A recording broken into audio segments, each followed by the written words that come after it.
Hello，大家好，欢迎回来99 Camper 的频道。今天要向大家推荐这一款便携式的电风扇，官方宣称充满电后能够使用10个小时，于是就买了一台来试试看。风扇的防护网看起来蛮宽的，但是还不至于会让手指伸进去。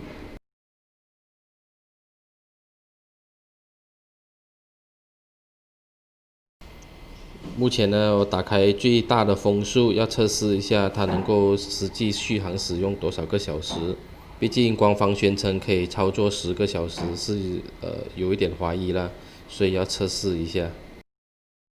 风扇自带一个照明灯，你只要长按电源键，它就会打开，长按又再关闭。不过这个照明灯呢，设计在底部，实际上也没有什么太大的作用。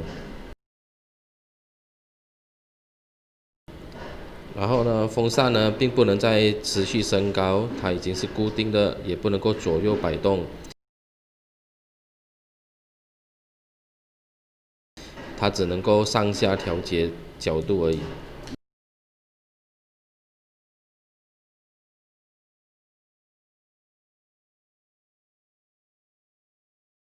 底部呢写着操作的功率为5V 电源，充一次电需要5个小时，然后它的输出瓦特为12瓦，电池的容量呢为3000 mAh， 以及自带6颗 LED 照明灯。风扇的面罩呢可以打开，以方便让你去清理里面内部的灰尘。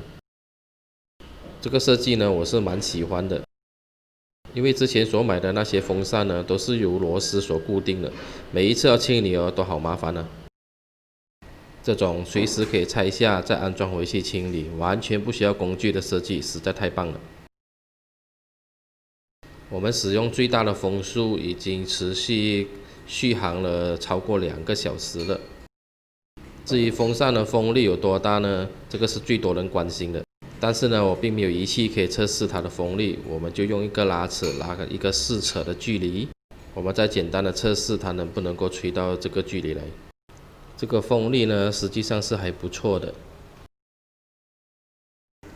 OK， 现在电风扇呢已经耗完电力了，停止运作了。你猜它一共续航了多久呢？答案是3个小时，你猜对了吗？我太难了。